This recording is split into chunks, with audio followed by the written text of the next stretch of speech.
नमस्कार, बुलेटिन में स्वागत है आपका और मैं हूं आपके साथ जागृति खंतवाल। और बात देवभूमि की। मुख्यमंत्री पुष्कर सिंह धामी ने श्रीदेव सुमन की पुण्यतिथि पर उनका भावपूर्ण स्मरण किया और उनके चित्र पर श्रद्धासुमन अर्पित कर श्रद्धांजलि दी। मुख्यमंत्री ने श्रीदेव सुमन की पुण्यतिथि पर कहा कि टिहरी जन क्रांति के नायक श्रीदेव सुमन देश के महान सपूत थे। उनके महान आदर्श हमें सदैव प्रेरणा प्रदान करते रहेंगे।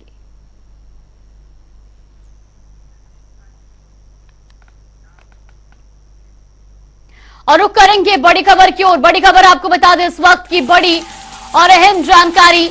उत्तराखंड बीजेपी सांसदों की आज बैठक। ये बड़ी खबर, बीजेपी सांसदों की दिल्ली में अहम बैठक आयोजित की जाएगी, जहां मुख्यमंत्री पुष्कर सिंह धामी और प्रदेशाध्यक्ष महेंद्र भट्ट भी बैठक में शामिल होंगे। ये बड़ी और अहम जानकारी। तो बीजेपी सांसदों की दिल्ली में आज ये अहम बैठक होने जा रही है, जहां आपको बता दें कि मुख्यमंत्री पुष्कर सिंह धामी और प्रदेशाध्यक्ष महेंद्र भट्ट भी इस बैठक में मौजूद रहेंगे, जहां 2024 लोकसभा चुनाव की तैयारियों पर चर्चा की जाएगी। तो लगातार बीजेपी में बैठकों का दौर जारी और ऐसे में बैक टू बैक बैठकें लगातार भारतीय जनता पार्टी करती नजर आ रही है। दिल्ली से बड़ी खबर आपको बता रही, जहां पर आज उत्तराखंड के बीजेपी सांसदों की अहम बैठक होनी है।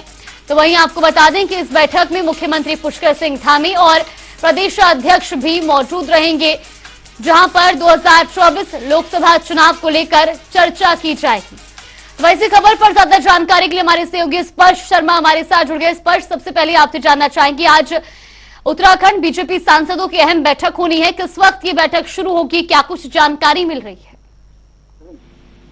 देखिए, बिल्कुल आज दिल्ली में उत्तराखंड सांसदों की ये बैठक होती हुई नजर आएगी।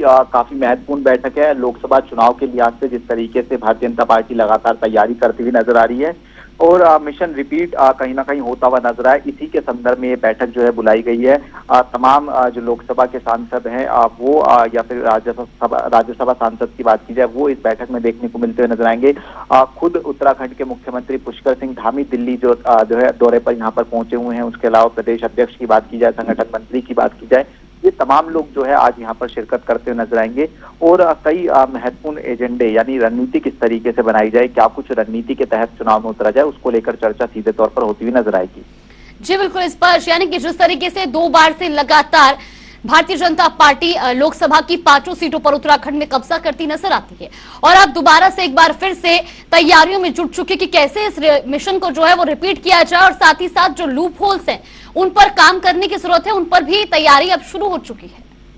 देखिए, बिल्कुल मिशन रिपीट करने की एक बड़ी जिम्मेदारी यहाँ पर सीधे तौर पर देखने को मिलती हुई नजर आ रही है और जिस तरीके से कांग्रेस भी अपनी रणनीति बना रही है। कांग्रेस ने भी पिछले दिनों अपनी बैठक जो है दिल्ली में की थी और उसमें सीधे तौर पर युवाओं को साधने की कोशिश जो है कांग्रेस करती हुई नजर आएगी। सेना भर्ती का मसला जो है जनता के बीच में लेकर जाती हुई नजर आएगी और राहुल गांधी का दौरा भी जो है बनाने की कोशिश कांग्रेस करती हुई नजर आ रही है। ऐसे में तमाम मसले जो हैं जो विपक्ष उठाता हुआ नजर आ रहा है, उसका काउंटर किस तरीके से किया जा सकता है, जो सरकार की योजनाएं होती हैं क्या वो जनता के बीच में पहुंच रही हैं, ऐसी तमाम जो रणनीति है वो आज की बैठक में कहीं ना कहीं जो है डिस्कशन होती हुई नजर आएंगी।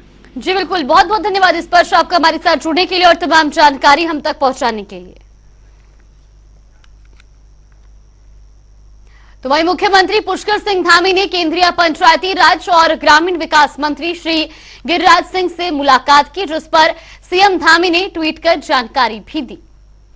तो उन्होंने अपने ट्वीट में लिखा कि नई दिल्ली में केंद्रीय पंचायती राज और ग्रामीण विकास मंत्री श्री गिरिराज सिंह से मुलाकात की, उनका कुलक्षेम, इसके साथ ही उत्तराखंड में ग्रामीण विकास एवं पंचायती राज विभाग के अंतर्गत चल रहे विकास कार्यों समेत ग्राम पंचायतों के डिजिटलीकरण, प्रधानमंत्री आवास योजना, ग्राम विकास महायोजना, श्यामा प्रसाद मुखर्जी रूरल मिशन जैसी विभिन्न योजनाओं के बारे में विस्तृत चर्चा इस मुलाकात में की गई।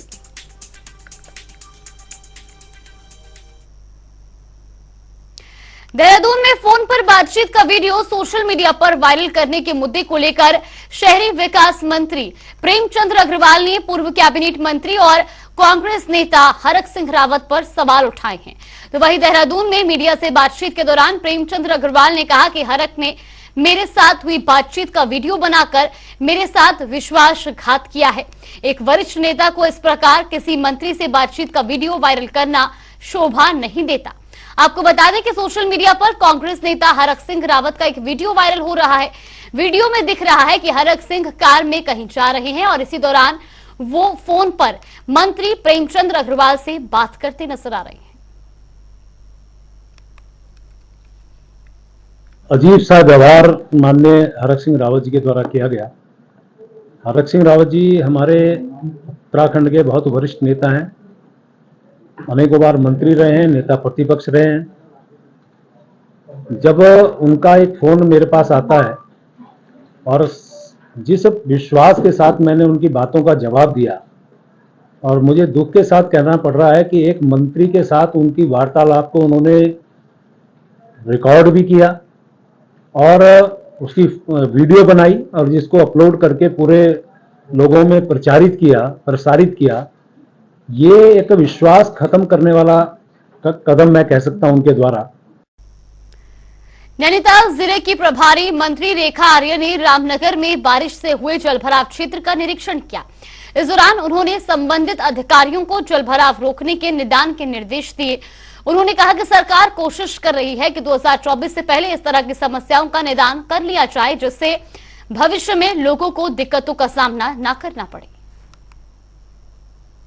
जनपद नैनीताल में अब तक मैं आपदा से जो नुकसान हुआ है उसका स्थलीय निरीक्षण करने यहाँ पर मैं पहुंची हूँ और उस स्थलीय निरीक्षण के परिप्रेक्ष्य में यहाँ तिरुमिदारा क्षेत्र में भी आने का मौका मिला है और यहाँ पर जिस प्रकार से जलभराव हुआ और जिन कारणों से हुआ उसको लेकर संबंधित विभाग के अधिकारी, चाहे वो NH के हों अथवा आपदा प्रबंधन अधिकारी हों, उनको निर्देश दे दिए हैं कि परसों जब हम समीक्षा बैठक करेंगे तब इसका समाधान मेरे टेबल पर होना चाहिए, क्योंकि सरकार की ओर से आपदा का जो फंड है उसमें कोई कमी नहीं रखी गई है।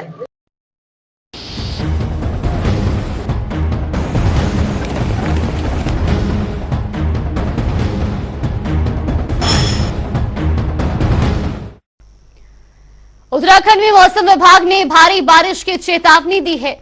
मौसम विज्ञान केंद्र के अनुसार अगले 4 दिन में तेज बारिश की संभावना है, जिसको लेकर येलो अलर्ट जारी किया गया है। येलो अलर्ट की चेतावनी के बाद हरिद्वार के लक्सर क्षेत्र में बाढ़ग्रस्त लोगों की चिंता फिर बढ़ गई है, तो वहीं प्रशासन की भी नींद उड़ गई है। उत्तराखंड में 27 जुलाई तक येलो अलर्ट जारी किया गया है। मौसम विज्ञान केंद्र के अनुसार भारी बारिश के चलते पर्वतीय क्षेत्र में दिक्कत हो सकती है।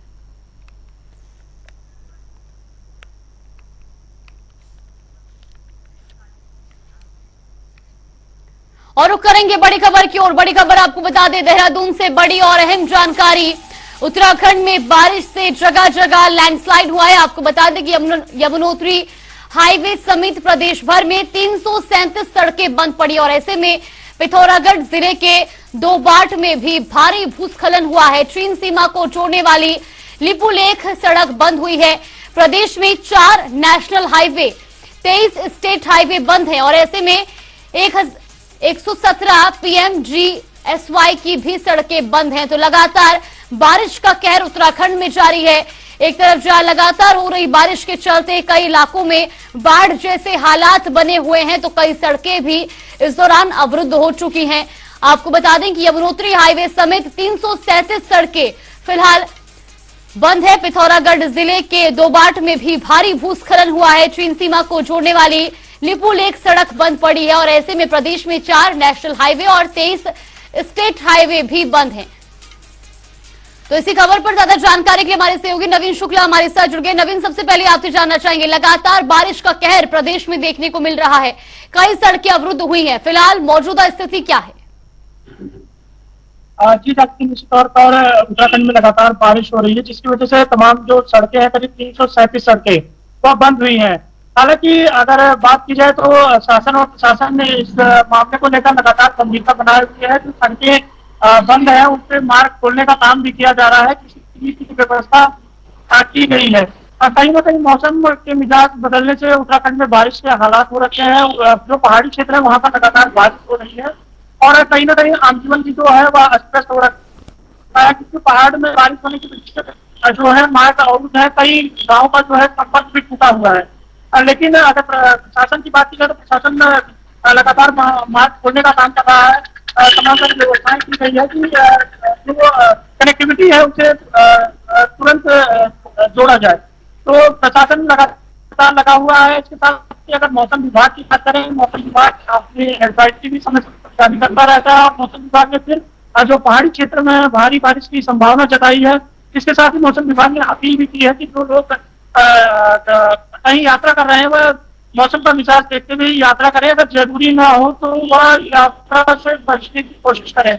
और अगर बात करें तो एसडीआरएफ की बात की जाए तो एसडीआरएफ की टीमों को भी लगाया गया है जो नदियों और जहाँ पे लोग रहते हैं आबादी वाला क्षेत्र नदियों के किनारे रह रहा है उसमें भी जागरूक करने का काम किया जा रहा है। और कई जगहों पे ऐसी समस्याएं जरूर आ रही है जहाँ पे जो पानी है लोगों के घरों में जा रहा है तो उन्हें असुरक्षित स्थानों पर ले जाने का काम भी किया गया है। लोगों को जागरूक करने के लिए अनाउंसमेंट कर रहा है। और छोर पर 13 जिले हैं, जिलाधिकारियों को भी निर्देशित किया गया है कि आप अपने जिलों की मॉनिटरिंग करें, कहीं भी कनेक्टिविटी की दिक्कत ना आए, इसका विशेष रूप से ध्यान रखा जाए। जी बिल्कुल नवीन, जिस तरीके से आपने बताया कि कई सड़कें ऐसे में जो हैं लगातार हो रही बारिश और भूस्खलन से अवरुद्ध हो चुकी हैं, उनकी बहाली के लिए किस तरह से प्रशासन जो है हर एक्टिव मोड में नजर आ रहा है और खासतौर पर जिन गांव से या जिन इलाकों से संपर्क टूटा है वहां पर किस तरह से अब रोजमर्रा की जो चीजें हैं वो पहुंचाई जा रही है? जिन निश्चित तौर पर बारिश होने की वजह से कई जो उत्तराखंड की सड़कें हैं वह बाधित हो रखी हैं। इसके साथ ही अगर प्रशासन की बात की जाए तो प्रशासन द्वारा जेसीबी की व्यवस्था की गई है। जो मार्ग अवरुद्ध हो रहे हैं उसे खोलने का काम किया जा रहा है। सबसे बड़ी बात यह है कि जो डेंजर जोन है उसे चिन्हित करने का काम किया गया है। वहां पर जो यात्री आ रहे हैं, जो आम जनता आ रही है, उन्हें उस डेंजर जोन से तुरंत आगे बढ़ाया जा रहा है कि कोई भी ऐसी घटना ना हो, जान माल की ना नुकसान हो, इसका विशेष रूप से ध्यान रखा जा रहा है। तमाम जगहों को चिन्हित करने का काम किया गया है और सभी जो जिलाधिकारी है उन्हें निर्देशित किया गया है कि वो अपने अपने जिलों की मॉनिटरिंग करें। तो मार्ग अवरुद्ध हो रहे हैं उसे खोलने का काम किया जाए।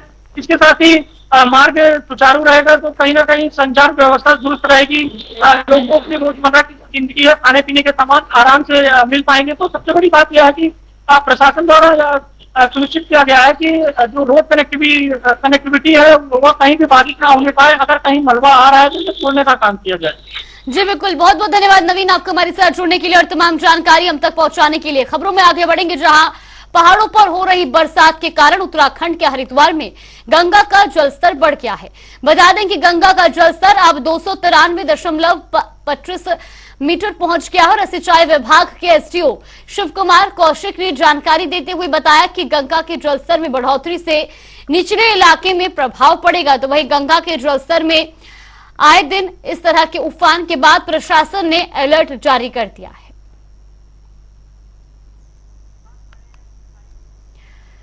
तो वही इसी खबर पर ज्यादा जानकारी के लिए हमारे सहयोगी विकास खरी हमारे साथ जुड़ गए। विकास, जिस तरीके से लगातार गंगा का जो जलस्तर है वो लगातार बढ़ता जा रहा है, ऐसे में जो निचले इलाके हैं या जो बाढ़ प्रभावित इलाके हैं वहां पर किस तरह से काम किया जा रहा है, लोगों को कहां शिफ्ट करवाया जा रहा है?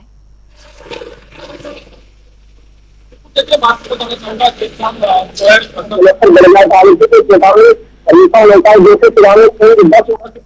जो है गंगा बह रही थी, तो उसको लेकर जो बैराज के तमाम जो अधिकारियों पूरी तरह से वहां पर मुस्तैद हो चुके थे। कहने के जो प्रशासन ने आला जो अमला वो भी पूरी तरह से मुस्तैद हो चुका था। हालांकि जो जितनी भी बाढ़ जो चौकियां है वहां पर भी जो पूरी तरह से तैनाती मुस्तैदी कर दी गई थी। तो ऐसे में जो निचले जो गंगा तट के इलाके हैं उनको लेकर पूरी तरह से प्रशासन सतर्क है। लगातार वहां पर अनाउंसमेंट भी किया जा रहा है कि जिस तरह से गंगा का जलस्तर बढ़ा, कोई भी जो है गंगा के पास या फिर अपने खेतों में किसान नहीं पहुंचे, कहने के गंगा से चुनी बना कर रखे। ऐसे में जो प्रशासन पूरी तरह से मुस्तैदी और कहने के जिस तरह से पहाड़ों को लगातार भारी बारिश हो रही है तो उसका कहने के जो असर है वो मैदानी इलाकों में देखने को मिल रहा है। हालांकि जिस तरह से अगर हम बात करें तो लखनऊ क्षेत्र में हरिद्वार जिले के जो लखनऊ क्षेत्र पड़ता है वहां पर जो बाढ़ जैसी स्थिति फिलहाल बनी हुई थी, जिसको लेकर हजारों आरएफ की टीम ने जो यहाँ पर बोट का संभाला था। ऐसे में जो कई क्षेत्र प्रभावित बाढ़ से लोग कहने का मुख्यमंत्री पुष्कर सिंह धामी ने भी जो है जो बाढ़ प्रभावित क्षेत्र है उनको घोषित किया गया है, कहने के मुआवजे देने की बात की गई है। तो ऐसे में जो बारिश कहने के अपना पूरी तरह से मैदानी इलाकों में जो पहाड़ों पर बरसात हो रही है उसका साफ तौर पर कहर देखने को मिल रहा है। तो ऐसे में जो है प्रशासन जो पूरी तरह से हमला है वो भी पूरी तरह से मुस्तैद दिखाया जा रहा है। फिलहाल अगर हम बात करें तो गंगा का जो जलस्तर है फिलहाल 292.5 मीटर पर फिलहाल गंगा बह रही है। कहने के समांतर जो गंगा का जलस्तर है वो सुबह 10 बजे पहुंच चुका था, जिसको लेकर प्रशासन पूरी तरह से भी मुस्तैदी बनाया हुआ है। जी बिल्कुल, बहुत बहुत धन्यवाद विकास आपका हमारे साथ जुड़ने के लिए और तमाम जानकारी हम तक पहुंचाने के लिए। तो लगातार गंगा का जलस्तर बढ़ता जा रहा है। ऐसे में फिलहाल 293.25 मीटर तक गंगा का जलस्तर जो है वो पहुंच चुका है। ऐसे में अधिकारियों को भी अलर्ट रहने के निर्देश दिए गए हैं। साथ ही साथ जो बाढ़ प्रभावित इलाके हैं वहां पर लगातार प्रशासन हरकत में नजर आ रहा है। उत्तराखंड शासन के सचिव आपदा प्रबंधन रंजीत सिन्हा और गढ़वाल आयुक्त सचिव मुख्यमंत्री विनय शंकर पांडे ने आज उत्तरकाशी के पुरौला में आपदा प्रभावित क्षेत्रों का भौतिक और हवाई निरीक्षण किया, जिसके बाद उन्होंने आपदाओं के रोकथाम और व्यवस्थाओं का प्रबंधन करने के लिए विभागीय अधिकारियों को उचित दिशा निर्देश भी दिए। देखिए रिपोर्ट। उत्तराखंड शासन के सचिव आपदा प्रबंधन रंजीत सिन्हा और गढ़वाल आयुक्त सचिव मुख्यमंत्री विजय शंकर पांडे ने आज उत्तरकाशी के पुरोला में आपदा प्रभावित क्षेत्रों का निरीक्षण किया, जिसके बाद उन्होंने आपदाओं की रोकथाम हेतु समुचित व्यवस्थाओं का प्रबंधन करने के लिए जिला आपदा प्रबंधन संबंधी विभागीय अधिकारियों को उचित दिशा निर्देश दिए। जो 2 दिन पुरानी घटना थी उसके बाद मुख्यमंत्री जी का बड़ा स्पष्ट निर्देश था कि मौके पर जाकर हमारे सचिव आपदा साहब भी आए हैं और मैं भी एज ए कमिश्नर यहाँ पर आया हुआ हूँ, जाकर स्थल का पूरा निरीक्षण करके सारी क्षति का आकलन हो, जन सामान्य को जो भी सरकारी सहायता दी जानी है उसको उदारतापूर्वक दिया जाए, जो भी उनकी क्षति हुई है उसको तत्काल ठीक कराया जाए। और लगातार माननीय मुख्यमंत्री जी इस पर हालचाल ले रहे हैं। आज सुबह भी उन्होंने यहाँ के उत्तरकाशी के बारे में पूरी जानकारी प्राप्त की। हम लोग यहाँ पहुँचे हैं, अभी हम लोग एक बैठक भी करेंगे। बैठक करने के बाद इसकी पूरी रणनीति बना दी जाएगी, जितनी जल्दी हो सकेगा यहाँ की स्थिति को बहाल किया जाएगा। साथ में साथ हमारे जियोलॉजिकल डिपार्टमेंट से भी लोग आए हुए हैं, उनको भी यह निर्देशित किया गया है कि आप जाकर सारी स्थितियों का आकलन करें, कौन सी ऐसी जगहें हैं जहां पर हम प्रोटेक्शन वर्क करके चीज़ों को संभाल सकते हैं। यदि ऐसी स्थितियां हैं कि वहां प्रोटेक्शन वर्क से भी कुछ नहीं होना है तो उसका विकल्प क्या होगा, उस दिशा में भी अपनी रिपोर्ट तत्काल प्रस्तुत करें। मैं उम्मीद करता हूं कि यहाँ के जो हमारे भाई हैं, रहने वाले माताएं हैं, बहनें हैं, भाई हैं, इनके साथ पूरा न्याय होगा और इनको जो भी समुचित सहायता होगी अतिशीघ्र उपलब्ध कराई जाएगी। हरिद्वार में मां मनसा देवी की दरकती हुई पहाड़ियां हर की पैड़ी और आसपास के क्षेत्रों के लिए खतरा बनी हुई हैं। बीते कई दिनों से भारी बारिश के चलते मनसा देवी मंदिर के आसपास की पहाड़ियों से लगातार भूस्खलन हो रहा है।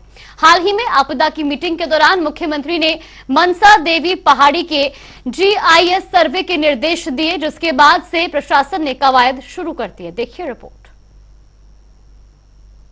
हरिद्वार में मां मनसा देवी की दरकती हुई पहाड़ियां और आसपास के क्षेत्रों के लिए खतरा बनी हुई हैं। बीते कई दिनों से भारी बारिश के चलते मनसा देवी मंदिर की आसपास की पहाड़ियों से लगातार भूस्खलन हो रहा है। हाल ही में आपदा की मीटिंग के दौरान मुख्यमंत्री ने मनसा देवी पहाड़ी के GIS सर्वे के निर्देश दिए, जिसके बाद से प्रशासन ने कवायद शुरू कर दी है। उसके लिए भी हम जो भारत सरकार के भी जो मंत्रालय इस पर काम करते हैं, भूगर्भ के क्षेत्र में, अन्य क्षेत्रों में, पुरातत्व विभाग से, उन सभी से इस पर जो है विस्तृत रूप से अनुरोध करेंगे कि उस पर भी जो है काम करें। आपको बता दें कि हर साल बारिश के सीजन में मनसा देवी मंदिर के पास की पहाड़ियों से मलबा गिरता है। इस बार भी बारिश में मलबा गिरने के कारण राजधानी देहरादून को जोड़ने वाली एकमात्र रेलवे ट्रैक कई बार बाधित हुआ। मनसा देवी पहाड़ी की तलहटी में बसे घरों को नुकसान पहुंचने का खतरा बढ़ गया है। मां मनसा देवी ट्रस्ट के अध्यक्ष महंत रविंद्र पुरी ने लोगों से बारिश के मौसम में मनसा देवी मंदिर न जाने की अपील की है।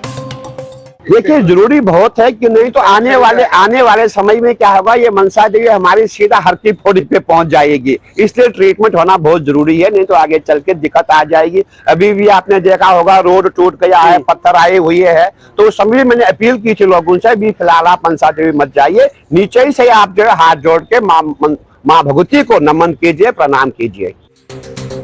DM हरिद्वार ने सभी विभागों से समन्वय बनाकर सर्वे कराने के निर्देश दिए हैं। इसके ट्रीटमेंट की आवश्यकता है। पहले पूर्व में भी 1-2 बार सर्वे हुआ है, लेकिन पूरी कार्रवाई नहीं हो पाई। तो इसमें सचिव महोदय से हमारी बात हुई है और हम लोगों ने रिक्वेस्ट भी भेजा है और उन्होंने कहा एक टीम बहुत शीघ्र वो भेजेंगे। और मिटिगेशन के अंतर्गत चाहे राजाजी नेशनल पार्क इसको टेकअप करे कैंपा योजना के अंतर्गत या मिटिगेशन के अंतर्गत गवर्नमेंट की तरफ से जो कार्रवाई होगी वो हो, तो दोनों में से एक चीज़ शीघ्र होने वाली है और पूरी टीम भी आपकी हमारी शीघ्र विजिट करने वाली है।